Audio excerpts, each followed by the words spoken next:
সুতরাং তাদের স্বপ্ন বাস্তবায়ন করা আমাদের জন্য এটা দায়িত্ব, ঠিক কিনা বলেন? এজন্য আসুন শপথ নেই, কোরআন আমাদের সামনে রয়েছে, আসুন সিদ্ধান্ত নিয়ে বাড়িতে ফিরি। এই বাংলার জমিন থেকে জালিমরা পালিয়েছে ঠিক, কিন্তু জালিমদের ষড়যন্ত্র এখনো বন্ধ হয় নাই।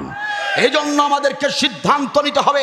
প্রিয় মুসলমান ভাইয়েরা, আসুন আমরা শপথ নেই, এই বাংলার জমিনে দ্বিতীয় নতুন স্বাধীন হয় বাংলাদেশে আবার যদি কোনো জালিমদের ষড়যন্ত্র শুরু হয়, ওই জালিম বাজরা বাংলার জমিনে যদি আবারও কখনো মাথা উঁচু করে দাঁড়াতে চায়, আমরা আবু সাইদের মতো রাজপথে গিয়ে বুকের বোতাম খুলে দিয়ে বন্দুকের নলের সামনে দাঁড়াবো, আমরা রক্ত দিব, আমরা জীবন দিব, কিন্তু এই বাংলার জমিনে আর কোন জালিমকে আশ্রয় প্রশ্রয় দিব না। কারা কারা রাজি আছো? দুহাত তুলে আল্লাহকে দেখাও। যিনি সৃষ্টির স্রষ্টা, সর্বদ্রষ্টা, মহিয়ান গরিয়ান, সর্বদা বিরাজমান, দুজাহানের মালিক, একমাত্র খালিক, বিশ্বের রব, যার হাতেই সব, সর্বক্ষমতার অধিকারী, প্রশংসা হবে শুধু তারই। সকলে প্রাণ খুলে মুখে স্লোগান তুলে চিৎকার দিয়া বলছি আলহামদুলিল্লাহ। দরুদ আর সালাম সৈয়দুল মুরসালিন খতামুন নবিয়্যিন রাহমাতাল লিল আলামিন জনাবে মুহাম্মদুর রাসূলুল্লাহ সাল্লাল্লাহু। কোরআনের মাহফিলে সবাই আসতে পারে না। কোরআনের মাহফিলে আসতে কপাল লাগে, কপাল। আল্লাহ তাআলা যাদের গুনাহ খাতা মাফ করিয়ে নিতে চান, আল্লাহ তাআলা যাদেরকে জান্নাতের জন্য প্রস্তুত করতে চান, আল্লাহ তাআলা যাদেরকে জান্নাতের পথে পরিচালিত করতে চান, শুধুমাত্র তাদেরকে সমস্ত ব্যস্ততা থেকে আল্লাহ তাআলা নিজ দায়িত্বে তাদেরকে হেফাজত করে মাহফিল পর্যন্ত পৌঁছিয়ে দেন। সুবহানাল্লাহ। অনেকেরই আসার কথা ছিল না, এরকম অনেক ভাই আছেন যাদের আজকের এই মাহফিলে আসার কোনো কথাই ছিল না, কিন্তু আল্লাহ তাআলা আপনাকে আসার মতো সুযোগ করে দিয়েছে, কাজ সহজ করে দিয়েছে, সময় বের করে দিয়েছে, আপনিও এসে পড়েছেন, ঠিক কিনা বল? আবার অনেকেই আজকের এই মাহফিলে আসতে চেয়েছিল, কয়েকদিন থেকেই নিয়ত করেছিল আজকের মাহফিলে আসবে, কিন্তু সে এমন কিছু ব্যস্ততার মধ্যে ঢুকে পড়ল যে তার আর আসার সুযোগ হলো না। এমন লোকও আছে না নাই? তার মানে বোঝা গেল কোরআনের মাজলিসে আসতে চাইলেই আসা যায় না। আল্লাহ তাআলা যাদেরকে কবুল করেন শুধুমাত্র কেবলমাত্র তারাই আসতে পারেন। আপনারা আসতে পেরেছেন, আমরা আসতে পেরেছি, বসতে পেরেছি, এজন্য আমরা বেজার না খুশি? আপনারা লক্ষ্য করে দেখবেন, আজ থেকে 2 মাস আগেও 3 মাস আগেও কোরআনের যে মাহফিলগুলো হয়েছে, যখনই হক্কানি আলেমরা কোরআনুল কারীম থেকে হক কথাগুলো বলতে শুরু করেছে, আমরা যখন কোরআনের হক কথাগুলো বলা শুরু করতাম, তখনই আমাদের ডান পাশ থেকে আর বাম পাশ থেকে জালিম সরকারের প্রেতাত্মা আবু লাহাব আর আবু জাহেলদেরকে আমাদের ডানে আর বামে বসিয়ে রাখা হতো, ঠিক কিনা বলেন? যখনই কোরআনের হক কথা বলতে শুরু করতাম, ডান থেকে আর বাম থেকে ওই মুসারু মার্কা, মদারু তাসারু জুয়ারু মার্কা নেতাগুলো আমাদেরকে কখনো চিরকুট লিখে বলতো, হুজুর রাজনৈতিক বক্তব্য দেয়া যাবে না। কখনো কানে কানে এসে বলতো যে হুজুর রাজনৈতিক বক্তব্য দেয়া যাবে না। কানে কানে এসে কথা বললে তো অবস্থা খুবই খারাপ হয়ে যেত আমাদের। ওই বিড়িখোর নেতাদের কথা কানের কাছে এসে যখন বলতো, তখন দুর্গন্ধে অবস্থাই খারাপ। এমন কিছু আবু লাহাব আর আবু জাহেলের সদস্যরা ডানে আর বামে বসে থাকতো আর কোরআনের মাহফিলগুলোতে বাধা দিত। এটা আপনারা নিজেরাও দেখেছেন, ঠিক কিনা বলেন? আমরা আল্লাহর কাছে শুকরিয়া আদায় করছি। আমরা এখন অনেক খুশি এর জন্য যে তাকিয়ে দেখুন, তাকিয়ে দেখুন, আমার ডান পাশের দিকে তাকিয়ে দেখুন, আমার বাম পাশের দিকে তাকিয়ে দেখুন, আলেম ওলামায় ভরা, বয়োজ্যেষ্ঠ মুরব্বী, এলাকার গণ্যমান্য সম্মানিত ব্যক্তি, তারা আজকে আমাদের এই মঞ্চে আছে, ঠিক কিনা বলেন? ঠিক কিনা বলেন? সম্মানিত ভাইরা, এই জন্য আল্লাহ তাআলার শানে বেশি বেশি শুকরিয়া আদায় করতে হবে। আল্লাহ তাআলার শানে সাজদায় পড়ে 2 রাকাত নামাজ আদায় করে, আল্লাহ তাআলার শানে সিজদা আদায় করে শুকরিয়া আদায় করতে হবে। প্রায় 16টি বছর জালিমের শাসন থেকে, জালিমের অত্যাচার নিপীড়ন থেকে আল্লাহ তাআলা আমাদেরকে হেফাজত করেছেন, ঠিক কিনা বলে? আলোচনার শুরুতে আপনাদেরকে আহ্বান জানাতে চাই, জয়পুরহাট জেলার মুসলমানেরা, আসুন আলোচনার শুরুতে আমরা একটা সিদ্ধান্ত নেই। আসুন আলোচনার শুরুতে আমরা একটা শপথ নেই। আমরা এই বাংলার জমিন নতুন দ্বিতীয় স্বাধীন হয় এই বাংলার জমিন এমনিতে পাইনি, বরং অসংখ্য ছাত্র জনতার জীবনের মূল্যে আমরা এই দ্বিতীয় স্বাধীন করা এই বাংলাদেশটা পেয়েছি, ঠিক কিনা বলেন? যারা রক্ত দিয়েছে, যারা জীবন দিয়েছে, তারা পৃথিবীতে নাই। তারা এই দেশটাকে জালিমের হাত থেকে রক্ষা করে আমাদের হাতে তুলে দিয়েছেন, ঠিক কিনা বলেন? সুতরাং তাদের স্বপ্ন বাস্তবায়ন করা আমাদের জন্য এটা দায়িত্ব, ঠিক কিনা বলেন? এজন্য আসুন শপথ নেই, কোরআন আমাদের সামনে রয়েছে, আসুন সিদ্ধান্ত নিয়ে বাড়িতে ফিরি। এই বাংলার জমিন থেকে জালিমরা পালিয়েছে ঠিক, কিন্তু জালিমদের ষড়যন্ত্র এখনো বন্ধ হয় নাই। এজন্য আমাদেরকে সিদ্ধান্ত নিতে হবে। প্রিয় মুসলমান ভাইয়েরা, আসুন আমরা শপথ নেই, এই বাংলার জমিনে দ্বিতীয় নতুন স্বাধীন হয় বাংলাদেশে আবার যদি কোনো জালিমদের ষড়যন্ত্র শুরু হয়, ওই জালিম বাজরা বাংলার জমিনে যদি আবারও কখনো মাথা উঁচু করে দাঁড়াতে চায়, আমরা আবু সাইদের মতো রাজপথে গিয়ে বুকের বোতাম খুলে দিয়ে বন্দুকের নলের সামনে দাঁড়াবো। আমরা রক্ত দিব, আমরা জীবন দিব, কিন্তু এই বাংলার জমিনে আর কোনো জালিমকে আশ্রয় প্রশ্রয় দিব না। কারা কারা রাজি আছো? দুহাত তুলে আল্লাহকে দেখাও।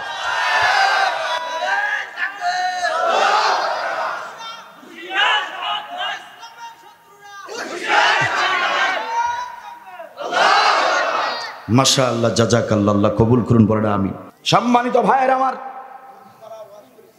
সুতরাং আপনাকে আমাকে সোচ্চার হতে হবে, সচেতন থাকতে হবে। কি ভেবেছেন জালিমরা পালিয়েছে, কাজ সব শেষ হয়ে গিয়েছে?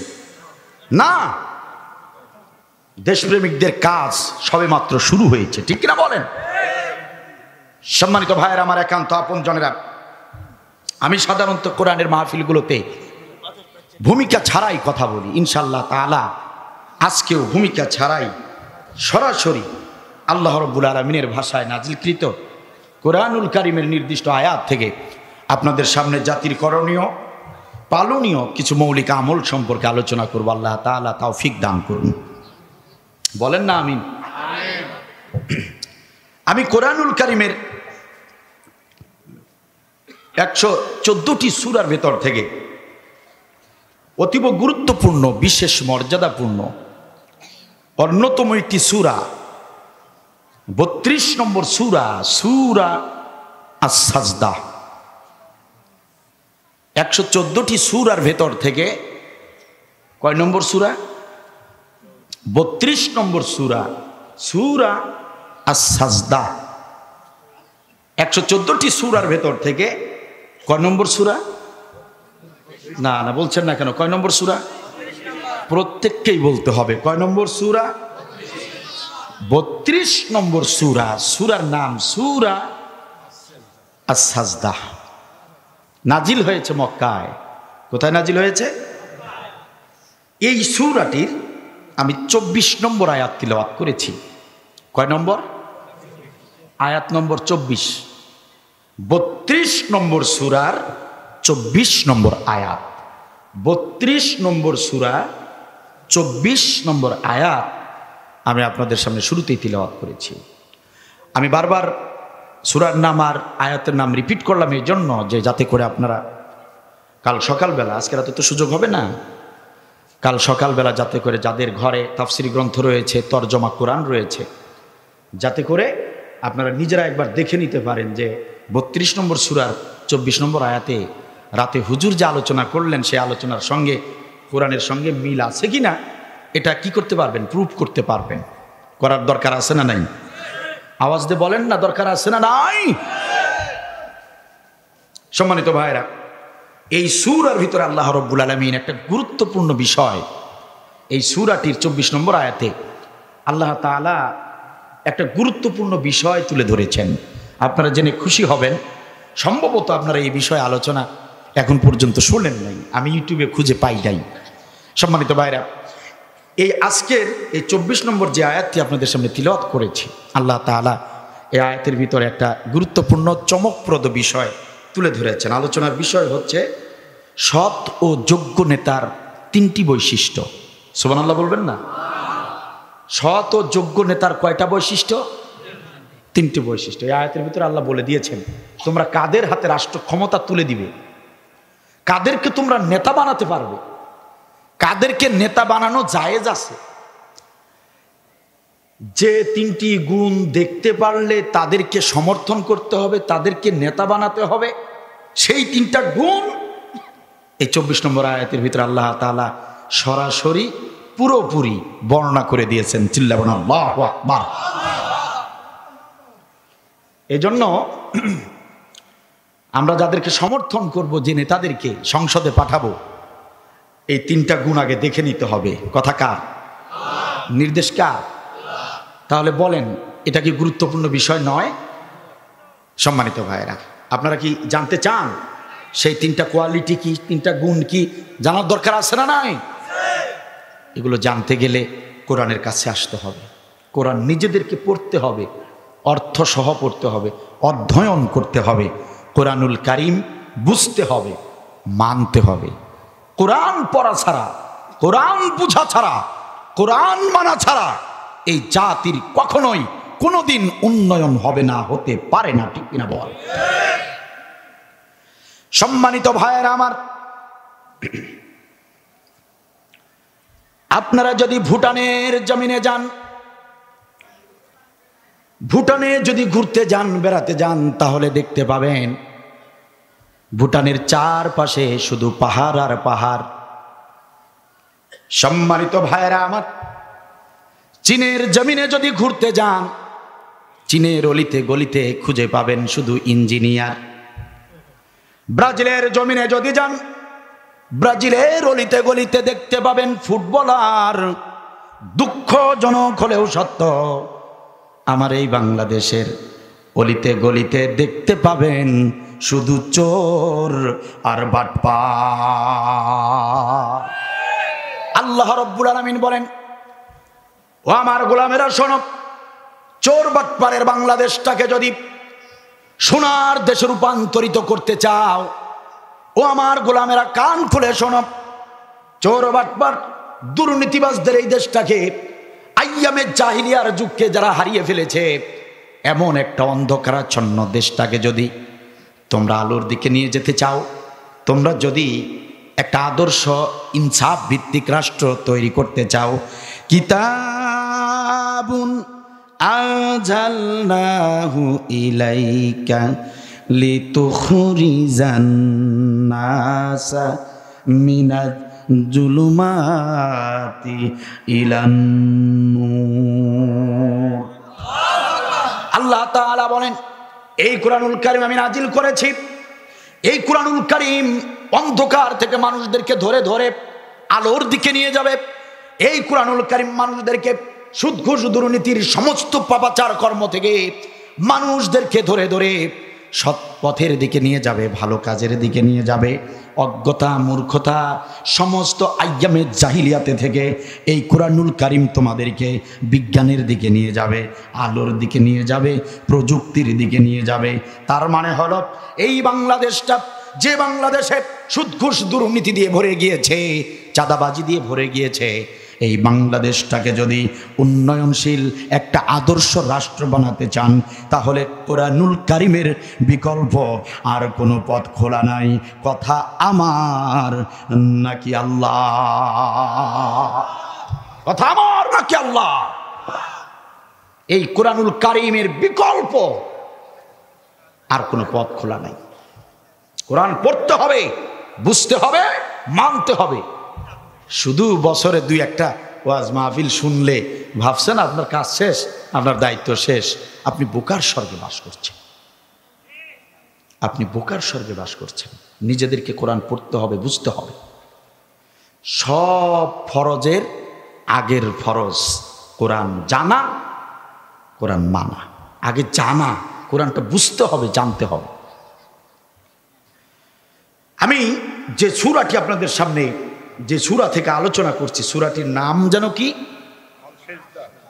সবাই বলেন নাই কি যেন নাম? আস-সাজদা। সাজদা, সাজদা কত গুরুত্বপূর্ণ সূরা। সাজদা মানে কি? আমরা যেটাকে কি বলি সিজদা। সাজদা মানে হচ্ছে আরাধনা করা, বরত্ব, নিজের শ্রেষ্ঠত্ব, নিজের অহংকার চুরমার করে দিয়ে মহান মালিকের কুদরতি কদমে মাথা নত করে দিয়ে গোলামির প্রমাণ দেবার নাম হচ্ছে সাজদা। চিল্লাবেন আল্লাহু আকবার। দেখেন না, আমরা যখন নামাজে দাঁড়াই আল্লাহু আকবার বলে যখন হাত বাঁধি, তাহরিমা পরে যখন আমরা তাকবীরে তাহরিমা পরে যখন আমরা হাত বাঁধি, হাত বাঁধার পর মাথাটা কিরকম? এরকম থাকে? মাথাটা কেমন রাখেন? নিচের দিকে, এভাবে নিচের দিকে তাকিয়ে আছে। এমনভাবে হাত বেঁধে আর এমনভাবে মাথা নিচের দিকে রাখি যে আপনি যদি সেটা যদি ক্যামেরায় বন্দি করেন, ছবি তুলে যদি আপনি ভালো করে দেখেন, দেখবেন যে এখানে স্পষ্ট বোঝা যাচ্ছে কোনো এক গোলাম তার মালিকের সামনে আসামি হয়ে এভাবে দাঁড়িয়ে আছে। ঠিক কিনা বল? পৃথিবীতে এই কোরআনুল কারীমের যত আমল এসেছে, যত ইবাদত এসেছে, যত আমলের নির্দেশ এসেছে কোরআনুল কারীমে, সাজদার চেয়ে গোলামির উৎকৃষ্ট উদাহরণ আর কোনো আমলের ভিতরে নাই। সবচেয়ে গোলামির সর্বোৎকৃষ্ট উদাহরণ হচ্ছে সাজদায় গিয়ে আল্লাহ রাব্বুল আলামিনের আরাধনা করা, উপাসনা করা। চিল্লাবেন আল্লাহু আকবার। একদিন হযরতে জিবরিল আমিন আল্লাহ তাআলাকে জিজ্ঞেস করলেন, ইয়া রব্বাল আলামিন, আমার জানতে ইচ্ছা করে যে কোন কাজটা করলে আপনি আল্লাহ সবচেয়ে বেশি খুশি হন। আমার কথা কি বোঝা যায়? জিবরিল আমিন আল্লাহর সম্মানিত একজন ফেরেশতা, তিনি আল্লাহকে বললেন, আপনি বলুন যে কোন কাজটা করলে, কোন আমলটা করলে আপনি সবচেয়ে বেশি খুশি হন। আল্লাহ রাব্বুল আলামিন বললেন, জিবরিল আমিন, আমার গোলামেরা যখন আমার কুদরতি কদমে সাজদায় পড়ে যায়, সবচেয়ে আমি তখন বেশি খুশি হয়ে যাই। এই কথা জিবরিল আমিন শোনার সঙ্গে সঙ্গে জিবরিল আমিন সাজদায় পড়ে গেলেন। আল্লাহর কাছ থেকে যখনই শুনলেন যে সাজদায় পড়লে আল্লাহ সবচেয়ে বেশি খুশি, শোনার সঙ্গে সঙ্গে জিবরিল আমিন আল্লাহ তাআলার কুদরতি কদমে সাজদায় পড়ে গেলেন। মুহাদ্দিসরা লিখেছেন, হযরতে জিবরিল আমিন সাজদায় পড়ে রইলেন, মাথা আর উঠান না। 1 বছর নয়, 2 বছর নয়, 3 বছর নয়, 1000 বছর নয়, 2000 বছর নয়, 3000 বছর নয়। মুহাদ্দিসরা বলেন হযরতে জিবরিল আমিন আল্লাহ তাআলার কুদরতি কদমে 30 লক্ষ বছর সাজদায় পড়ে রইলেন। কয় বছর? 30 লক্ষ বছর সাজদায় পড়ে রইলেন। 30 লক্ষ বছর পরে হযরতে জিবরিল আমিন মাথা উঠালেন, আল্লাহ রব্বুল আলামিনকে ডাক দিয়ে বললেন, রব্বুল আলামিন, 100-200 বছর নয়, 1000-2000 বছর নয়, রব্বুল আলামিন 30 লক্ষ বছর ধরে আপনাকে আমি সাজদা দিলাম।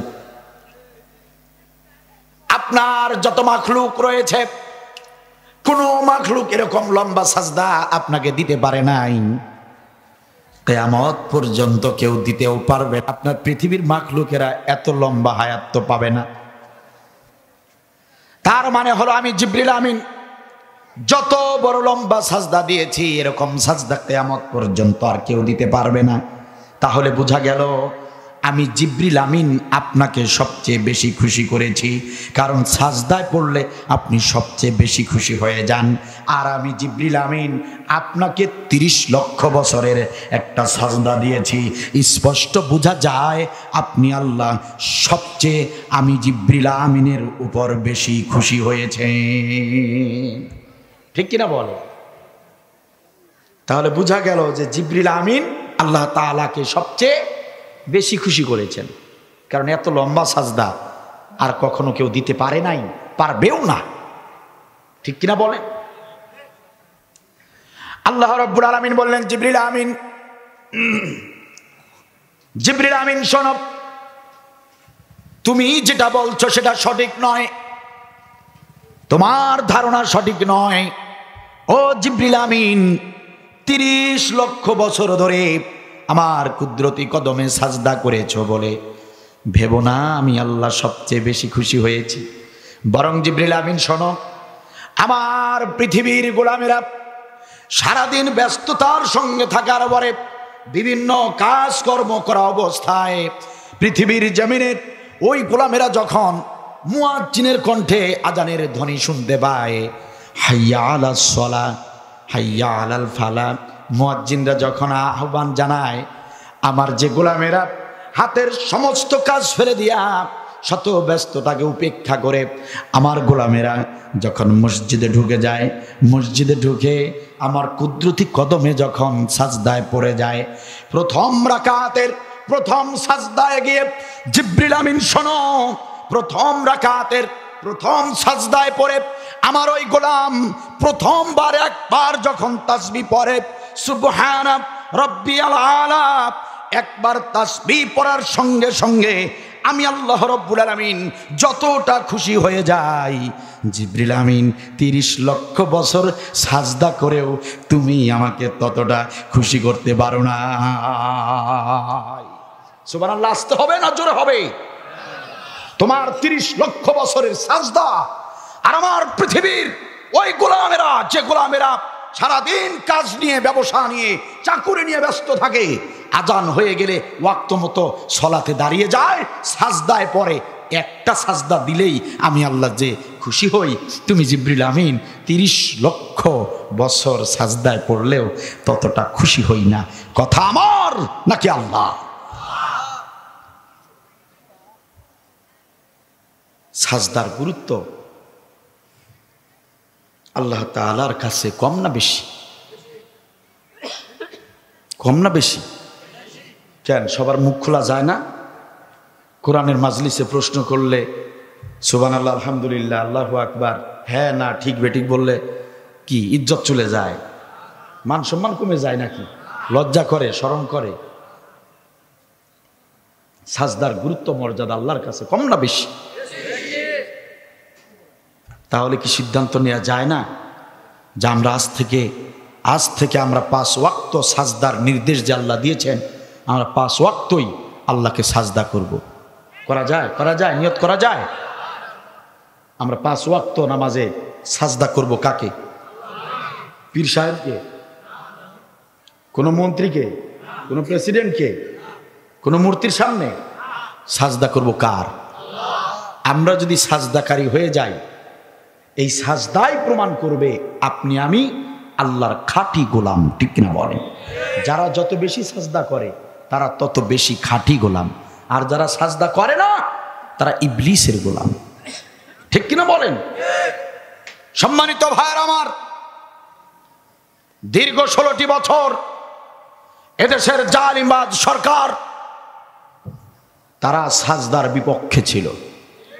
কারণ যারা সাজদা অবনত হয়ে আল্লাহর কাছে 2 চোখের পানি ফেলেছে, যারা দিনের বেলায় সাজদা কায়েমের আন্দোলন করেছে, নামাজ কায়েমের আন্দোলন করেছে, যারা দিনের বেলায় দিন কায়েমের মিছিলে দিনের বেলা নেতৃত্ব দিয়েছে, আর রাত যখন গভীর হয়ে যেত তখন ওই নেতৃবৃন্দ, ওই ইসলামের হক্কানি আলেমরা গভীর রাতে তাহাজ্জুদের নামাজে জায়নামাজ বিছায়া দিয়া তাহাজ্জুদের নামাজে সাজদায় পড়ে চোখের পানি ফেলে এই জাতির জন্য দোয়া করেছে, এই দেশের জন্য দোয়া করেছে, দিন কায়েমের জন্য আল্লাহর কাছে সাহায্য প্রার্থনা করেছে।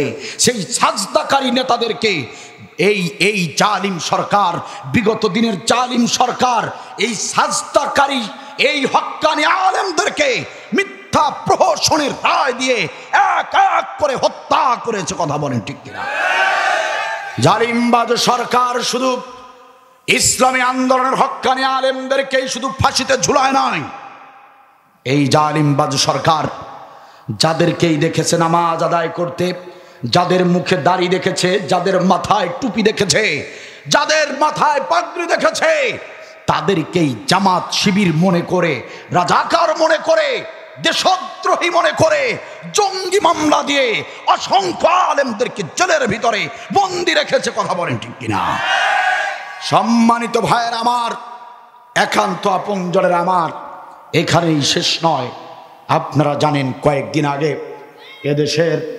এদেশের ছাত্রলীগ নামের সন্ত্রাসী লীগকে অন্তর্বর্তী সরকার নিষিদ্ধ ঘোষণা করেছে। ওই সন্ত্রাসী লীগের ওই ছেলেগুলো ভার্সিটির ক্যাম্পাসগুলোতে, হলগুলো তোরা পর্যবেক্ষণ করত, সারা রাত তোরা মাল পানি নেশা পানি করে ফজরের আজানের সময় ওরা চুপি চুপি পাহারা দিত। কোন কোন ছেলে নামাজে গিয়ে দাঁড়ায়, ফজরের নামাজ কোন কোন ছেলে আদায় করে, তাদেরকে লিস্ট করত, তালিকা করত। যারাই ফজরের নামাজে গিয়ে জামাতে নামাজ আদায় করেছে তাদের উপর তারা নির্যাতন চালিয়েছে, নয়তোবা তাদেরকে হল থেকে বের করে দিয়েছে, নয়তোবা মিথ্যা মামলা দিয়ে জেলের ভিতরে ঢুকিয়ে রেখেছে, নয়তোবা পিটিয়ে সেই ছাত্রদেরকে তারা হত্যা করেছে। ঠিক কিনা বল? শুধুমাত্র নামাজ আদায় করার কারণে। জয়পুরহাট জেলার মুসলমানেরা, ভুলে যাবার তো কথা নয়, আপনারা কি ভুলে গিয়েছেন বুয়েটের সেই মেধাবী ছাত্র আবরার ফাহাদের কথা? আবরার ফাহাদের কি অপরাধ ছিল? ওর অপরাধ ছিল 5 ওয়াক্ত নামাজ মসজিদে গিয়ে আদায় করত। ওর অপরাধ ছিল ওর মুখে দাড়ি ছিল। ওর অপরাধ ছিল ও নেশা পানি টানতো না, বিড়ি টানতো না, সিগারেট টানতো না। ওর অপরাধ ছিল ও অশ্লীলতার ভিতরে ছিল না। এরকম একটা মেধাবী ছাত্র নামাজ পড়ার কারণে, ভালো হবার কারণে তাকে শিবির নেতা মনে করে, শিবিরের কর্মী মনে করে ওই ছাত্রলীগ নামের সন্ত্রাসী লীগের ছেলেরা কয়েক দফায় দফায় পিটিয়ে তাকে হত্যা করেছে। এটার প্রত্যক্ষদর্শী আপনারা। কথা বলেন ঠিক কিনা? তার মানে স্পষ্ট বোঝা গেল যে জালিমরা পালিয়েছিল তারা সাজদার পক্ষে ছিল না, তারা সাজদার বিপক্ষে ছিল। ঠিক কিনা বলেন? সম্মানিত ভাইয়েরা, একান্ত আপনজনেরা আমার কান খুলে শুনুন, ভালো করে শুনুন। আমি শাইখ শাফি আব্দুল বারী, আমি ওই জালিমের সময়েও দায়িত্বহীন কণ্ঠে কোরআনের হক কথা বলেছি। আমার ইউটিউব চ্যানেল আর ফেসবুকে গিয়ে দেখুন, জালিমের সঙ্গে আমি কখনো আপোষ করে, ভয় করে কোনো ধরনের বক্তৃতা জীবনে দেই নাই।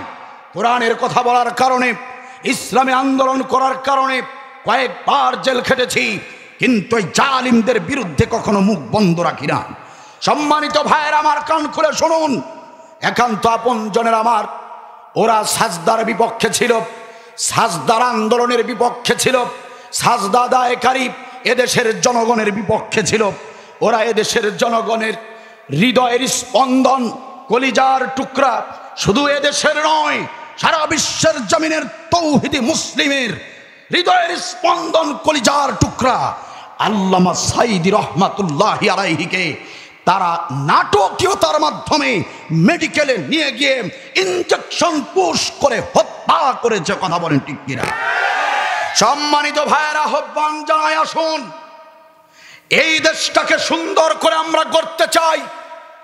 কারণ এই দেশটাকে যদি আমরা সুন্দরভাবে গড়তে না পারি, তাহলে আমাদের কলিজার টুকরা আল্লামা সাইদি হত্যার বিচার আমরা পাবো না। এজন্য আমাদেরকে দেশটাকে নতুন করে সাজাতে হবে, বসে থাকার সুযোগ নাই। আসুন দেশটাকে নতুন করে সাজাই। এদেশে আমরা আল্লামা সাইদি হত্যার বিচার করব। সম্মানিত ভাইয়েরা আমার, আল্লামা সাঈদী হত্যার বিচার এদেশে করতেই হবে।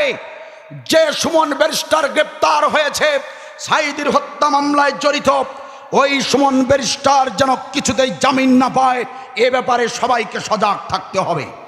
সম্মানিত ভাইয়ের আমার, ডাক্তার জামানের তত্ত্বাবধানে আল্লামা সাঈদীকে রাখা হয়েছিল মেডিকেলে। ওই ডাক্তার জামান এদেশ থেকে যেন পালাতে না পারে, এ ব্যাপারে আমাদেরকে সজাগ থাকতে হবে। সম্মানিত ভাইয়েরা, আমরা দ্ব্যর্থহীন ভাষায় আমরা অন্তর্বর্তী সরকারকে জানাতে চাই, আল্লামা সাঈদী হত্যার বিচার অনতিবিলম্বে শুরু করা হোক।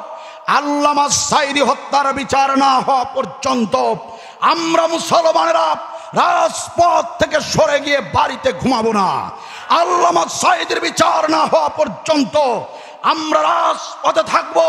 প্রয়োজনে রংপুরের আবু সাঈদের মতো মুগ্ধের মতো করে আবারও রক্ত ঝরাবো, তবু এদেশে আল্লামা সাঈদী হত্যার বিচার আমরা করবই করবই। একমত যারা যারা দুহাত তুলে আল্লাহকে দেখা।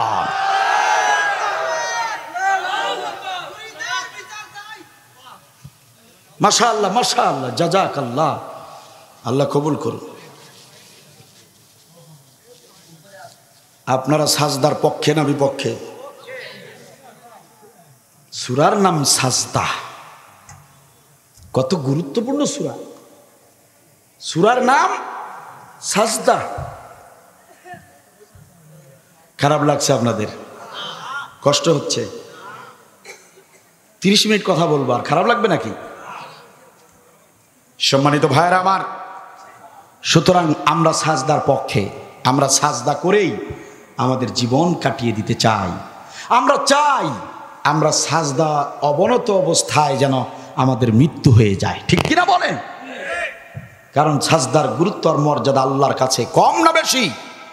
আওয়াজ দিয়ে বলেন, কম না বেশি? আল্লাহ তাআলা সবাইকে কবুল করুন, বলেন আমিন। সম্মানিত ভাইয়েরা আমার, একান্ত আপনজনের আমার, আসুন আমরা আল্লাহর ভাষায় শুনে নেই এই গুরুত্বপূর্ণ সূরার 24 নম্বর আয়াতে আল্লাহ রাব্বুল আলামিন কি মেসেজ দিলেন? 3টি কোয়ালিটির কথা বললেন। কোন নেতাদেরকে সমর্থন করা যাবে তাদের কথা বললেন। আসুন আমরা আল্লাহর ভাষায় শুনে নেই আল্লাহ তাআলা কি বললেন। আমার দিকে মনোযোগ দেন আমার ভাইয়েরা। এখন থেকে শুরু করে 30টা মিনিট সরাসরি কোরআন থেকে কথা বলবো। একান্ত আপনজনেরা আমার, নড়াচড়া করবেন না। আমার আলোচনা সবার ভালো লাগে নাই, লাগতে পারে না।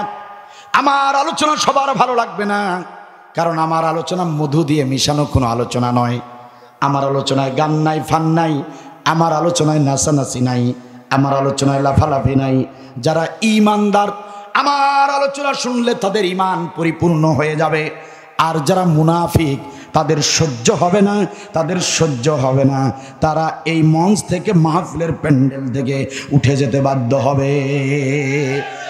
আলোচনা কিছুতেই ভালো হবে না। আলোচনা তিক্ত থেকে তিক্তকর হবে। আলোচনা বড় কঠিন থেকে কঠিনতর হবে। সম্মানিত ভাইয়েরা আমার, আমরা এখানে বিনোদনের জন্য আসি নাই।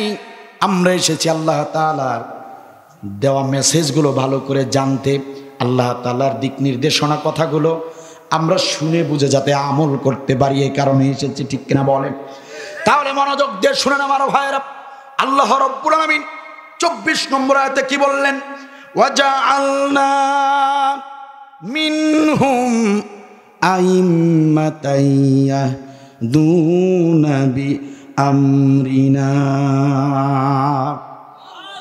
ওয়াজআলনা মিনহুম, ভালো করে মনোযোগ দেন। আল্লাহ কি বললেন? ওয়াজআলনা, আমি দান করেছি, মিনহুম, তাদের থেকে, আইম্মা। আইম্মা মানে অনেক নেতা। ইমাম ছিলেন তো আপনার? ইমামের বহু বচন হচ্ছে আইম্মা।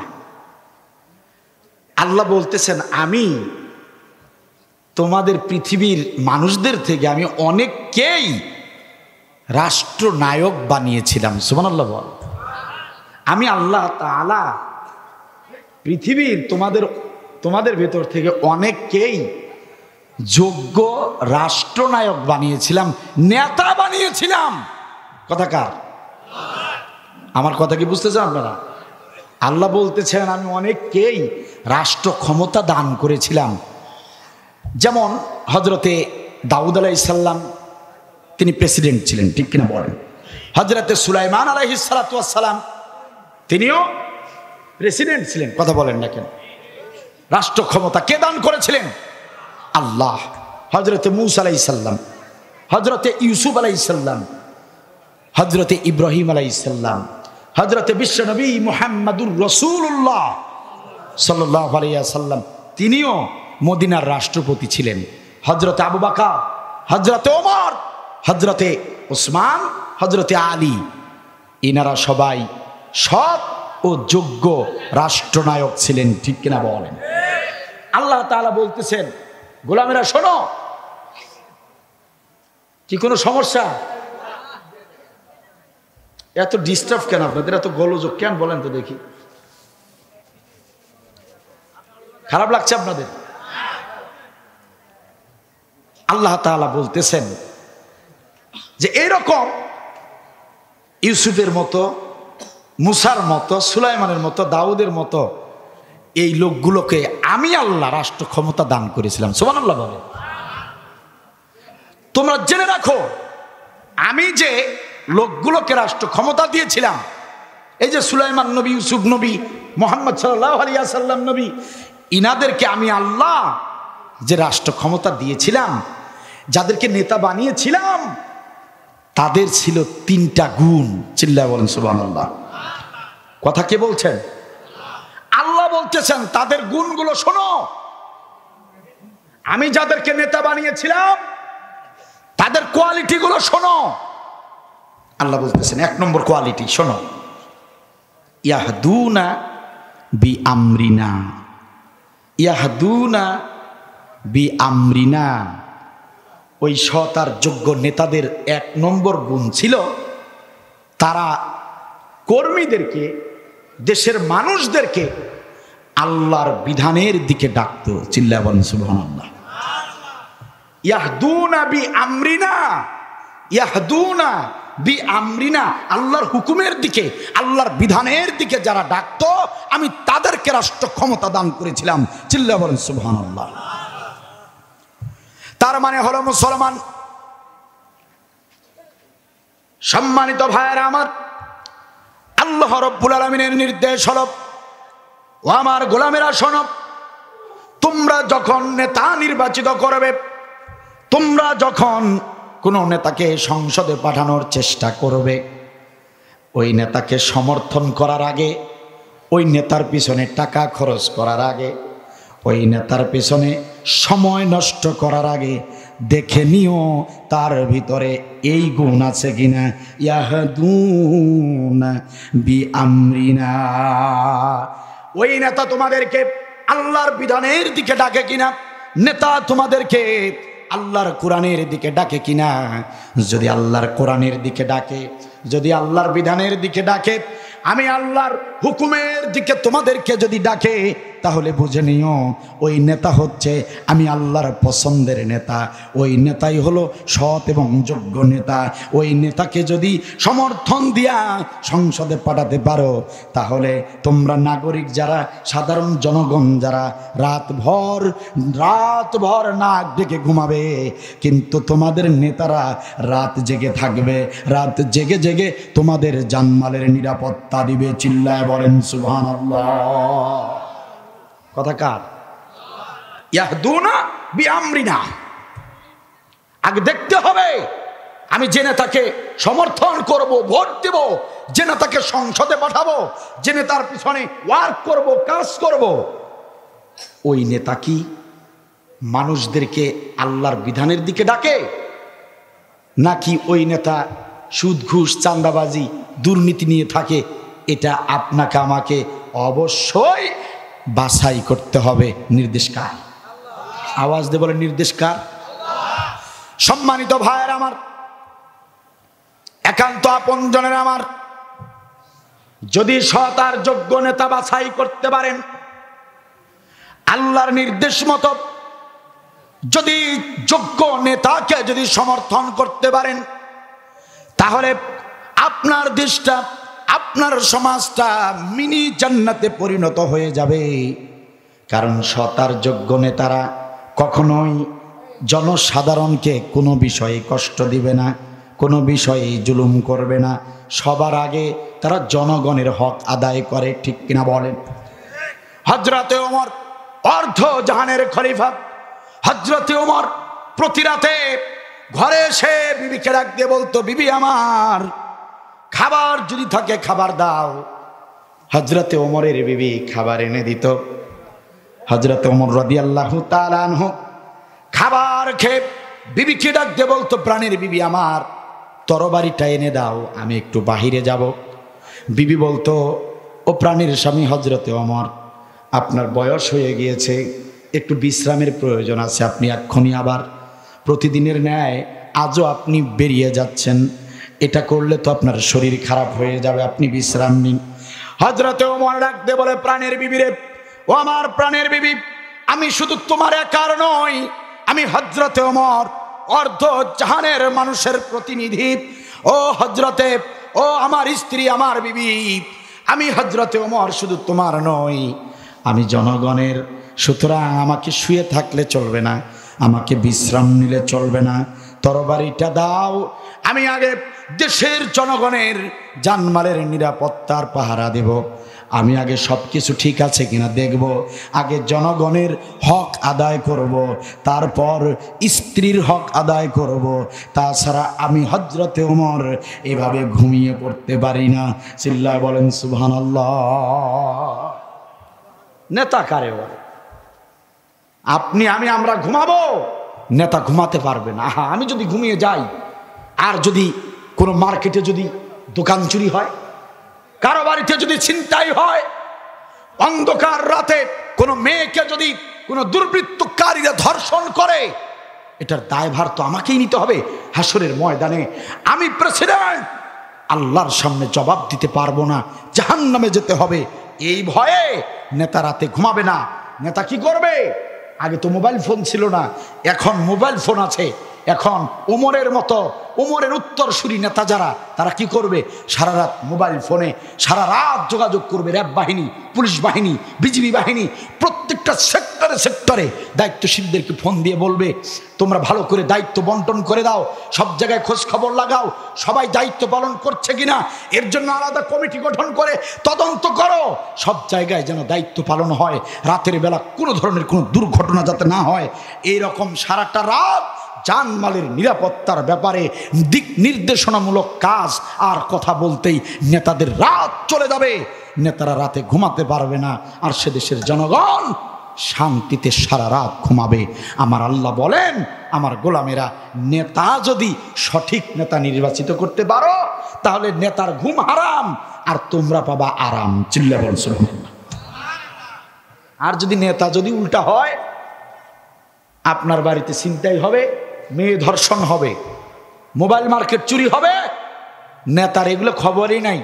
নেতা মদ আর নারী নিয়ে সবচেয়ে উচ্চ বিলাসী হোটেলে ফুর্তিতে মত্ত থাকবে। আপনারা দেখেন নাই?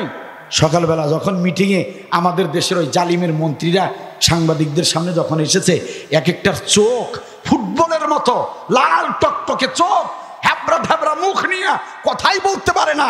এক কথা বলতে গিয়ে আরেক কথা বলে, চেহারা দেখলেই বোঝা যেত ওটা সারাটা রাত মাল খেয়েছে। কথা বলেন ঠিক কিনা? উল্টা নেতা যত নিবেন ততই নির্যাতনের শিকার হবে।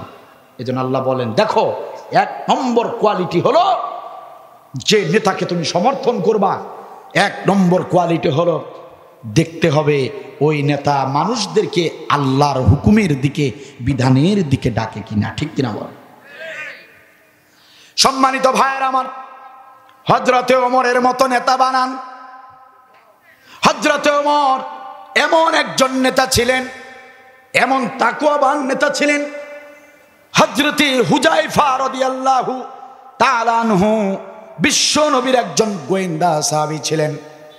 বিশ্বনবী সাল্লাল্লাহু আলাইহি ওয়াসাল্লাম তিনি হযরতে হুযায়ফাকে দিয়ে বিভিন্ন গোপন বিষয়গুলো লিখে রাখতেন। হযরতে হুযায়ফা বিশ্বনবীর অনেক গোপন তথ্য জানতেন। হযরতে হুযায়ফা ছিল বিশ্বনবীর গোয়েন্দা সাহাবী। বিশ্বনবীর ওফাতের পর হযরতে আমিরুল মুমিনিন খলিফাতুল মুসলিমিন হযরতে ওমর হুযায়ফাকে একদিন ডাক দিয়ে বলে, হুযায়ফা ভাই আমার, ও ভাই আমার, আমি জানি বিশ্বনবীর অনেক গোপন তথ্য তোমার কাছে লিখিত আছে, কারণ নবীর সব গোপন বিষয় আর কেউ জানতো না, কোনো সাহাবী জানতো না। হুযায়ফা, আল্লাহ রাব্বুল আলামিন তার রাসূলকে দিয়ে তোমার কাছে গোয়েন্দাগিরি অনেক তথ্য নোট করে রেখেছে। ও প্রাণের ভাই হুযায়ফা, নবী তো বেঁচে নাই, হুযায়ফা তুমি বেঁচে আছো, তোমার কাছে বিশ্বনবী সাল্লাল্লাহু আলাইহি ওয়াসাল্লাম যত গোপন তথ্য লিখে দিয়েছে, তোমার কাছে যে তালিকাটা আছে, আমি জানি তোমার কাছে একটা মুনাফিকের তালিকাও আছে। আমি ওমর একটাবার সেই তালিকা দেখতে চাই। মুনাফিকের তালিকা নবী সাল্লাল্লাহু আলাইহি ওয়াসাল্লাম নিজ হাতে করেছেন। আল্লাহর নবী নিজ হাতে মুনাফিকের তালিকা করেছেন। প্রাণের ভাই আমার হুযায়ফা, একটু দয়া করে সেই তালিকাটা আমি ওমরকে দেখাও। আমি ওমর দেখতে চাই মুনাফিকের তালিকা। তালিকা কে করেছে? নবী সাল্লাল্লাহু আলাইহি ওয়াসাল্লাম তার জীবদ্দশায় করেছেন। সেই তালিকাটা আমাকে দেখাও। হুযায়ফা বলেছে, ভাই হযরত ওমর, সেই তালিকা দেখে আপনার কি হবে বলেন তো? আপনার লাভ কি? সেই তালিকা দেখে কি করতে চান? কারণটা কি? তালিকা দেখতে চাচ্ছেন কেন হঠাৎ এত বছর পর? অর্ধজাহানের খলিফা, অর্ধজাহানের প্রেসিডেন্ট হযরত ওমর চোখের পানি ফেলে দিয়া বলে, ও হুযায়ফা, ও হুযায়ফা ভাই আমার, গত দুরাত থেকে আমি ঘুমাতে পারি না। হঠাৎ করে তোমার ওই গোয়েন্দাগিরি মুনাফিকের তালিকার কথা মনে পড়ে গিয়েছে। গত দুদিন আগে যখন মনে পড়েছে, তখন থেকে মনের ভিতরে তোলপাড় তৈরি হয়েছে। বারবার মনটা বলছে, হযরতে ওমর রে, বিশ্বনবী মদিনার জমিনের কিছু নাম করা সাহাবী যারা মুনাফিক ছিল তাদের তালিকা করেছে। এটা তো ওমর তুমি জানো না। ওমর একটা বার দেখে নাও ওই মুনাফিকদের তালিকায় তুমি ওমর তোমার নামটা আছে কিনা। আমার মন বলে, আমার মন আমাকে বলে, ওমর একটু দেখো তোমার নামটাও আবার মুনাফিকের তালিকায় গেছে কিনা। আমার বড় ভয় হয় রে হুযায়ফা, আমার নামটা আবার মুনাফিকের তালিকায় পড়েছে কিনা। এটা আমার বড় জানতে ইচ্ছা করে। যদি আমার নামটা মুনাফিকের তালিকায় থাকে, ওয়াল্লাহি আল্লাহ নামের কসম করে বলছি, একটু বিলম্ব করব না, তওবা করে আবারও খাঁটি গোলাম হয়ে যাব। এই জন্য একটা বার আমাকে দেখাও, আমি দেখতে চাই আমি ওমর আল্লাহর নবীর কাছে মুমিন ছিলাম নাকি মুনাফিক ছিলাম। আল্লাহর ভয় কারে বলে? তাকওয়া কারে বলে? হুযায়ফা ডাক দিয়ে বলে, আমিরুল মুমিনিন, পাগল হয়ে গেলেন নাকি আপনি? আরে আপনি তো সেই ওমর, নবী বলেছেন আমার পরে কোনো নবী নাই। যদি কেউ নবী হতো সেটা হতো হযরতে ওমর। সুবহানাল্লাহ বলবেন না? ও আমিরুল মুমিনিন, পাগল হয়ে গেলেন কেন? আপনি উন্মাদ হয়ে গেছেন, কি বলছেন আপনি? হযরতে ওমর, আপনি মিছামিছি টেনশন করছেন। ও হযরতে ওমর, বিশ্বনবী সাল্লাল্লাহু আলাইহি ওয়াসাল্লাম বলেছেন, হাসরের ময়দানে জান্নাতের ফয়সালা যাদের হবে, দুনিয়ার জমিনে বৃদ্ধ বয়সের যত লোক মারা যাবে, বৃদ্ধ বয়সের ওই জান্নাতি মানুষ যারা হবে, সমস্ত বৃদ্ধদের জান্নাতের বৃদ্ধদের সর্দার হবে হযরতে ওমর। নবী বলেছেন আপনি বৃদ্ধ জান্নাতীদের সর্দার হবেন। আর সেই আপনি ওমর কি পাগলামি শুরু করলেন? আপনি কেন মুনাফিক হতে যাবেন? চিল্লায় বলেন সুবহানাল্লাহ। আরে আপনি তো সেই ওমর যে 10 জন সাহাবীর জান্নাতের সুসংবাদ পৃথিবীতে এসেছে, তার মধ্যে আপনি একজন। সুবহানাল্লাহ বলবেন না? হযরত ওমর, আসলে মুনাফিকদের তালিকায় আপনার নাম নাই। সুবহানাল্লাহ বলেন। নেতা কারে বলে? আর যেসব নেতা আল্লাহকে ভয়, তারা বলল কি ব্যাপার? খুতবার প্রসঙ্গ বাদ দিয়ে হঠাৎ করে হযরত ওমর ইয়া সারিয়াতাল জাবাল বলে চিৎকার করলো, কারণটা কি? মুসল্লিরা কিছুই বললেন না। খুতবা শেষ হয়ে গেল, নামাজ হয়ে গেল। জুমার নামাজ শেষে মুসল্লিরা হযরত ওমরকে ঘিরিয়ে ধরলেন। ও হযরত ওমর, আমিরুল মুমিনিন, খলিফাতুল মুসলিমিন, কখনো কোনো জুমার খুতবায় আপনি এমনটা করেন নাই, অপ্রাসঙ্গিক কোনো কথা তো কোনোদিন বলেন নাই। আজকে হঠাৎ খুতবা দেওয়া অবস্থায় আপনি ইয়া সারিয়াতাল জাবাল বলে চিৎকার করলেন। হযরত ওমর আলোচনার ভিতরে হঠাৎ করে বললেন, পাহাড়ে ওঠো, পাহাড়ে উঠে যাও, নয়তো বাঁচতে পারবে না। এ কথা আপনি কেন বললেন? কাকে বললেন? কাদেরকে লক্ষ্য করে বললেন? কিছুই তো বুঝতে পারি নাই আমরা। নামাজ শেষ হয়ে গেল, তাই আপনাকে প্রশ্ন করলাম। আমিরুল মুমিনিন, একটু খোলামেলা যদি প্রকাশ করতেন, বলতেন, তাহলে আমরা বুঝতে পারতাম। হযরত ওমর বললেন, আল্লাহর নবীর সাহাবীরা শোনো, ও আল্লাহর নবীর সাহাবীরা শোনো, তোমরা ভুলে গেছো নাকি আমাদের মুসলিম সৈন্যরা পারস্যের জমিনে গিয়েছে যুদ্ধ করার জন্য। জিহাদ চলছে পারস্যের জমিনে, বর্তমানে যেটা ইরান। সুবহানাল্লাহ বলেন। পারস্যের জমিনে যুদ্ধ চলছে কাফেরদের সঙ্গে। মুসলিম সৈন্যদেরকে ওই কাফের সৈন্যরা মুসলিম সৈন্যদেরকে ধাওয়া করেছে। মুসলিম সৈন্যরা সামনের দিকে দৌড়াচ্ছে আর পিছনে কাফেররা ধাওয়া করেছে। মুসলিম সৈন্যরা কোথায় যাবে, কোথায় লুকাবে? মুসলিম সৈন্যরা কিছুই বুঝতে পারছিল না। ডান পাশে একটা পাহাড়, সামনে ডান পাশে একটা পাহাড়, বাম পাশে একটা পর্বত, একটা উঁচু একটা টিলা। এক পাশে হলো পাহাড়, আরেক পাশে একটা উপত্যকা। তারা উপত্যকার দিকে যেতে শুরু করলো। আমার ওই মুসলিম সৈন্যরা পারস্যের জমিনে, তার মানে ওই মদিনা যেখানে খুতবা দিচ্ছে হযরত ওমর, সেখান থেকে হাজার হাজার মাইল দূরে ওই ইরানের জমিনে যুদ্ধ চলছে। ও আল্লাহর নবীর সাহাবীরা শোনো, আমি ওমর দেখতে পেলাম ওই কাফেররা যখন আমার মুসলমানদের সৈনিকদেরকে ধাওয়া করলো, মুসলমান সৈন্যরা পাহাড়ের দিকে না গিয়ে উপত্যকার দিকে উঠতেছিল। ওরা বুঝতে পারে নাই ওই উপত্যকায় যদি মুসলমান সৈনিকরা উঠে যায়, তাহলে কাফেররা তাদেরকে ধরে ধরে হত্যা করবে, কারণ উপত্যকায় পালানোর কোনো জায়গা নাই। আর যে পাহাড়টা ডান পাশে আছে, ওই পাহাড়ে উঠতে পারলেই মুসলিম সৈন্যরা নিজেদেরকে বাঁচাতে পারবে। ওই পাহাড়ে উঠলে কাফের বেঈমানরা মুসলিম সেনাদেরকে আক্রমণ করতে পারবে না।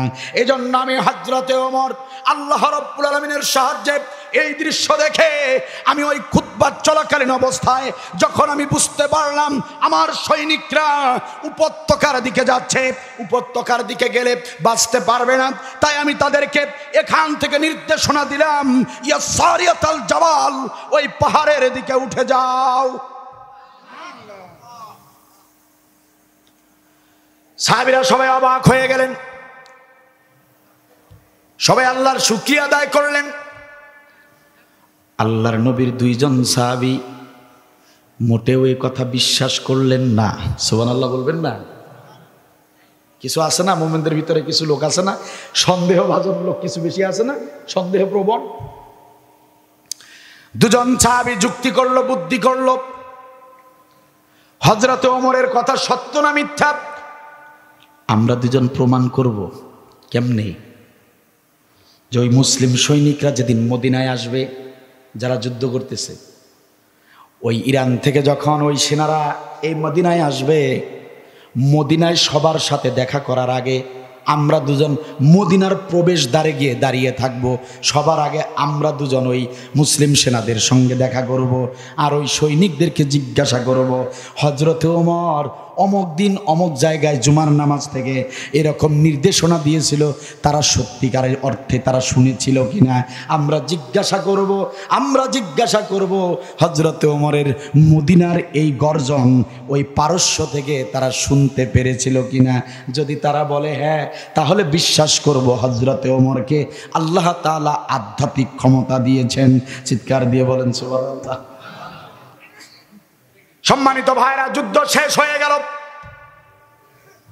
মুসলিম সৈন্যরা বিজয় অর্জন করে ফিরছে। আল্লাহু আকবার। মদিনার প্রবেশ দ্বারে এই দুজন সাহাবী অনেক দূর পথ এগিয়ে দাঁড়িয়ে আছে। সেনাপ্রধান যখন এসেছে, সেনাপতিকে ডাক দিয়ে বলে, সেনাপতি, আল্লাহর নবীর সাহাবী, আপনার সাথে একটা কথা আছে, এজন্য আমরা সামনে এসে দাঁড়িয়েছি।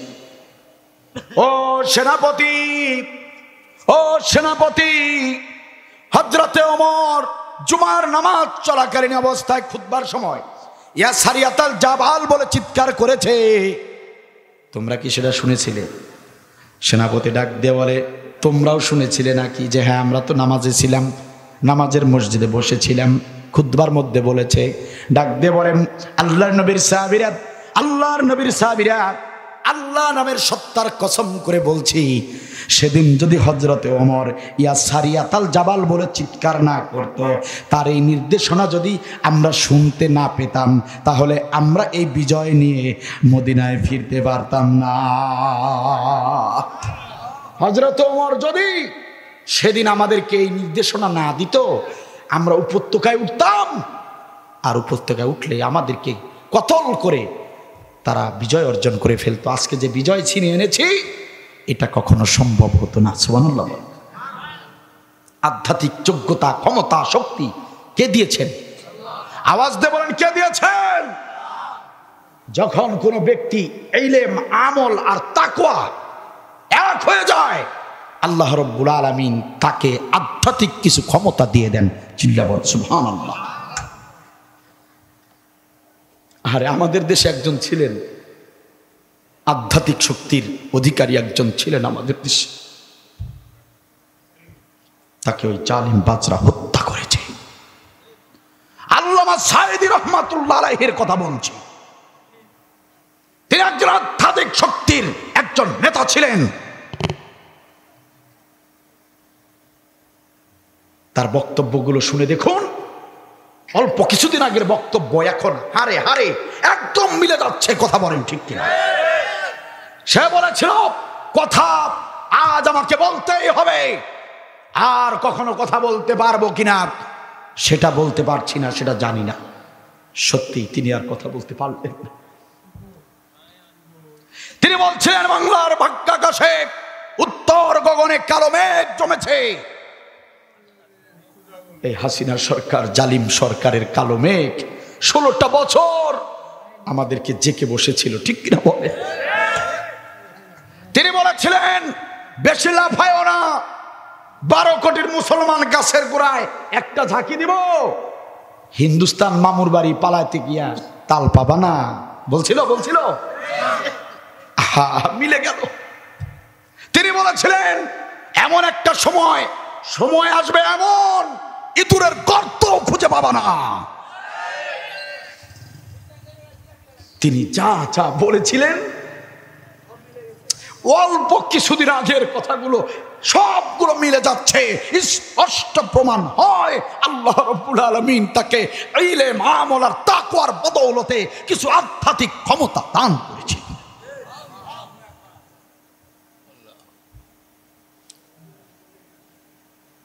$356 দিন আল্লামা সাঈদীকে হত্যা করার 356 দিন পরে এই জালিম পালিয়েছে। 1 বছরও পূর্ণ হয় নাই, 356 দিনের মাথায় এরা পালিয়ে হিন্দুস্তান গিয়েছে। আল্লাহ তাআলা একদম শেষ সময়ে, জালিমের শেষ সময়ে আমাদের কলিজার টুকরাটাকে তুলে নিয়েছে, ঠিক কিনা বলে? তা না হলে আজ বাংলাদেশের এমন একটা মাঠ খুঁজে পাওয়া যেত না যেখানে সাঈদী রাহমাতুল্লাহ আলাইহির কোন মাহফিলে লোকের জায়গা ধরতে পারে, এমন মাঠ বাংলার জমিনে খুঁজে পাওয়া যেত না। আজকে তিনি কথা বলতেন, আল্লাহ তাআলা তার সর্বোচ্চ মানের শাহাদাত নসিব করুন, বলেন আমিন। জালিমরা পালিয়েছে, আবার বলছে চট করে নাকি ঢুকবে বাংলাদেশ। চট করে ঢুকবা? তুমি জীবনেও চট করে ঢুকবা না, ওটা আমরা ভালো করে জানি। কারণ তুমি ঢুকলে তোমার আর বাঁচার কোনো উপায় থাকবে না। কথা বলেন না কেন? কথা বলেন। কিন্তু জেনে রেখো জালিম, তুমি চট করে আসো আর নাই বা আসো, আমরা কাজ করে যাচ্ছি, সময়ের অপেক্ষায় আছি। সময় হলেই আমরা তোমাকে চট করে একদিন বাংলার জমিনে আনবই। সেই দিন তোমার বাঁচার কোনো উপায় থাকবে না। তুমি যে জুলুম করেছো বাংলার জনগণের উপর, প্রত্যেকটা বিচার বাংলার জমিনে হবে ইনশাআল্লাহ। তোমাকে দেশে আনা হবে, তোমাকে ফাঁসি দেবার জন্য বাংলাদেশের দড়ি ব্যবহার করব না, তোমাকে ফাঁসিতে ঝুলানোর জন্য রাশিয়া থেকে বেশি দামের দড়ি কিনে আনবো ইনশাআল্লাহ। তোমাকে একবার ঝুলানো হবে না, তোমাকে 100 বার ফাঁসিতে ঝুলানো হবে। সংসদ ভবনের সামনে দিবালোকে তোমাকে ফাঁসিতে ঝুলানো হবে। কারা কারা রাজি আছো? দুহাত তুলে আল্লাহকে আরেকবার দেখাও।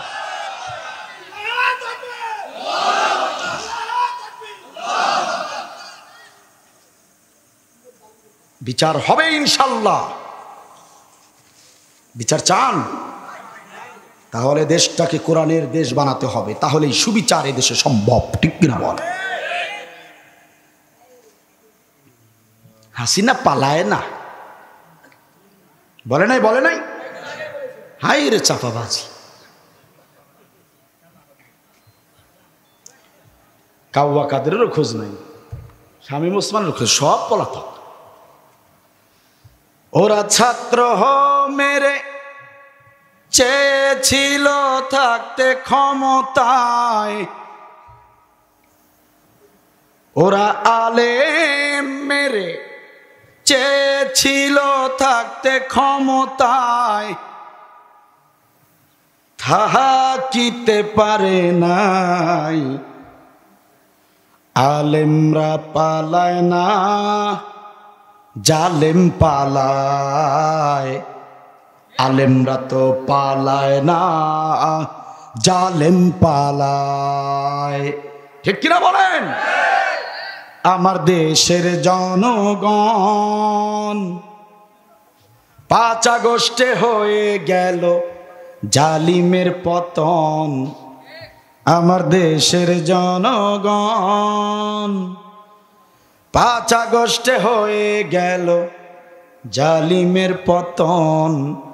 ওরা ছাত্র মেরে চেয়েছিল থাকতে ক্ষমতায়, ওরা আলেম মেরে চেয়েছিল থাকতে ক্ষমতায়, থাকিতে পারে নাই। আলেমরা তো পালায় না, জালেম পালায়। আলেমরা তো পালায় না, জালেম পালায়। সময় ছিল 45 মিনিট, গণভবন না ছাড়িলে হইতো রে ফিনিশ। কথা বলেন না কেন? সময় ছিল 45 মিনিট, গণভবন না ছাড়িলে হইতো রে ফিনিশ। ইঁদুরের গর্ত নাই, পালাবে কোথায়? ইঁদুরের গর্ত নাই, পালাবে কোথায়? দিল্লি চইলা যায়। আলেমরা তো পালায় না, জালেম পালায়। আলেমরা তো পালায় না, জালেম পালায়। ঠিক কিনা বলেন? আমরা আলেমরা, এদেশের আলেমরা কেউ আজ পর্যন্ত পালায় নাই। ফাঁসিতে ঝুলেছে, পালায় নাই। বছরের পর বছর জেল খেটেছে, পালানোর সুযোগ ছিল, পালায় নাই। কিন্তু তোমরা নিজেরাই প্রমাণ করেছো তোমরা হিন্দুস্তানের দালাল, তোমরা হিন্দুস্তানি রাজাকার। এটা তোমরা নিজেরাই প্রমাণ করেছো। কারণ আমরা কেউ কোনোদিন পাকিস্তানে যাই না, যাই নাই, যাবও না ইনশাআল্লাহ। মিছামিছি আমাদেরকে রাজাকার বলে কোনো লাভ। বাংলার জনগণ জেনে গেছে আসল রাজাকার কারা। ঠিক কিনা বলেন? সুতরাং ওমরের মতো নেতৃত্ব বেছে তাদেরকে সমর্থন করতে হবে। নামাজ যেমন ফরজ, নেতৃত্ব বাছাই করে সমর্থন করা এটাও তেমনই ফরজ। কথা আমার নাকি আল্লাহ? চাচা মিয়া নামাজ পড়ে পড়ে কালো দাগ ফেলেছেন কপালে, বছরে বছরে উমরা করেন, এত পরহেজগার আপনি, কিন্তু নির্বাচনের সময় আপনি আল্লাহর কোরআন মানেন না, রসুলের হাদিস মানেন না। নামাজের রুকু, নামাজের সিজদা সব আল্লাহর রসুলের সুন্নাহ অনুযায়ী করেন। উমরা করেন, হজ করেন, আল্লাহর রসুলের সুন্নাহ অনুযায়ী করেন। সব ইবাদত আপনি আল্লাহর দিক নির্দেশনা অনুযায়ী করেন। কিন্তু চাচা মিয়া নির্বাচনের সময় আপনি আল্লাহর নির্দেশনা না মেনে এলাকার সবচেয়ে জঘন্য, সবচেয়ে নিকৃষ্ট, মদারু তাসারু, মানুষের টাকা আত্মসাৎকারী, দুর্নীতিবাজ এমন ব্যক্তিকে আপনি ভোট দিয়ে আপনি ভেবেছেন আপনি হাজিগিরি করে জান্নাতে চলে যাবেন। এমন মদারু লোককে, ইসলাম বিরোধী লোকদেরকে নেতা বানিয়ে আপনি নামাজ পাঁচ ওয়াক্ত পড়ে ভেবেছেন আপনি জান্নাতে চলে যাবেন। জান্নাত আপনার মামার বাড়ির আবদার নয়। যখনই আপনি কোনো ইসলাম বিরোধী অযোগ্য নেতাকে সমর্থন করে সংসদে পাঠিয়েছেন, বুঝে নেবেন আপনার নামাজ, রোজা, হজ, যাকাত সব বরবাদ হয়ে যাবে। ওই নেতার পিছনে দাঁড়িয়ে আপনাকে হাসর নসর হবে। ওই নেতা যাবে জাহান্নামে, তার কর্মী হিসেবে আপনাকেও জাহান্নামে যেতে হবে। কথা আমার নয়, কথা যিনি বলেছেন তিনি কে? পরহেজগারি শুধু নামাজে, রোজায়, হজ, যাকাতে। নেতা নির্বাচনের বেলায় আল্লাহর নির্দেশনা আছে না নাই? আপনাদের চোখে আঙ্গুল দিয়ে দেখিয়ে গেলাম। সূরা সাজদার 24 নম্বর আয়াত খুলে দেখেন। আল্লাহ বলেছেন তিনটা গুণ দেখে সৎ আর যোগ্য নেতা নির্বাচিত করবা। 1 নম্বর গুণ, দেখবা তোমার নেতা মানুষদেরকে আল্লাহর বিধানের দিকে ডাকে কিনা। চাচা বলে যে বাপ দাদারা আগে থেকে ওই মার্কায় ভোট দিয়েছে, তো কি করবো এখন আমরাও দেই। কয় না? হাসরের ময়দানে আপনার বাপ দাদা আপনাকে বাঁচাতে পারবে না। ওই পুতুলের মা তোমাকে বাঁচাতে পারবে না। তোমার ওই মদারু নেতা তোমাকে হাসরের ময়দানে বাঁচাতে পারবে না। তোমার বাপ দাদা 14 গোষ্ঠীর কেউ বাঁচাতে পারবে না। তোমার হিসাব তোমাকেই দিতে হবে। তোমার বাপ দাদা ভুল করেছে বলে তোমাকে ভুল করলে চলবে না। তোমার বাপ দাদা ভুল করেছে বলে ওই ভুল পথে তোমাকে থাকলে হবে না। তুমি আজ জেনেছ, আজই তোমাকে সংশোধন হতে হবে, ঠিক কিনা? কারোর সাথে আমার শত্রুতা নাই। আপনাদের কারো মনে আঘাত দেবার জন্য আমি আসি নাই।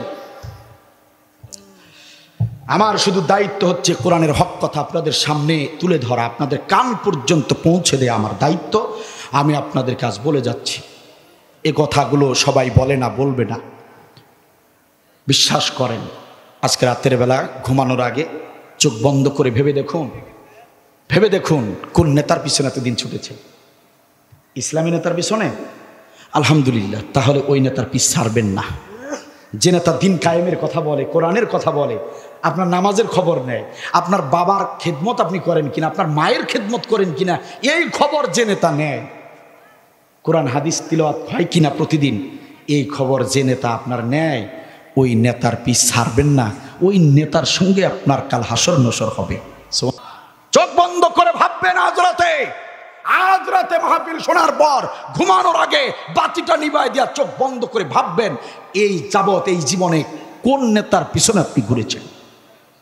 চোখ বন্ধ করে যদি ভাবেন, যদি দেখেন যে আপনার নেতাগুলো ইসলামী নেতা ছিল না, এগুলো ছিল বিড়িখোর, গাঞ্জাখোর, মদারু, নেশারু, নারী ধর্ষণকারী, চাঁদাবাজি করেছে, চাঁদাবাজ, দুর্নীতিবাজ, এরকম নেতার পিছনে ছিলেন, এটা যদি আপনার বিবেক বলে, আপনাকে যদি স্মরণ করিয়ে দেয় যে তোমার নেতারা ইসলামী নেতা নয়, সব খোলা রয়েছে। আর যদি তা না করেন, চট করে ঢুকবেন, চট করে বের হবেন। তেজ যদি থাকেই তাহলে জেনে নিও ভাই, এই তেজ আমরা বেশি দিন রাখবো না। দেশটাকে আগে একটু সাজিয়ে নেই, তারপরে তেল পানি যা আছে সব চুয়ে পড়বে ইনশাআল্লাহ। আল্লাহ তাআলা আমাকে সহ আমাদের সবাইকে দিন বোঝার, ইসলাম বোঝার তৌফিক দান করুন, বলেন আমিন। কর্তৃপক্ষ যারা আমাকে দাওয়াত করে আমার মতো গুনাহগারকে কথা বলার সুযোগ করে দিয়েছেন, তাদের প্রতি আমি কৃতজ্ঞতা প্রকাশ করছি। অনেক কষ্ট করে আপনারা ধৈর্য ধারণ করে দীর্ঘ সময় আমার আলোচনা শুনলেন, এই জন্য আপনাদের প্রতি কৃতজ্ঞতা জ্ঞাপন করছি। আপনাদের জন্য প্রাণ খুলে দোয়া করছি, আল্লাহ তাআলা ইহকালীন এবং পরকালীন কল্যাণ যেন দান করেন। সবাই বলেন আমিন। আজকের আলোচনা এখানে শেষ করছি। ইনশাআল্লাহ তাআলা যদি কখনো কোনো দিন আরও সুযোগ হয় কথা হবে ইনশাআল্লাহ তাআলা। আল্লাহ আরেকটা লাম্মা সবারু, যারা ধৈর্য ধারণকারী নেতা। আরেকটা হচ্ছে ওয়াকানু বিআয়াতিনা ইউকিনুন, যারা আল্লাহর আয়াতের প্রতি দৃঢ় বিশ্বাসী। এই তিনটা গুণ, এই জন্য বলেছি বাসায় গিয়ে তর্জমা কোরআন দেখে নেবেন। আল্লাহ কবুল করুন, বলেন আমিন।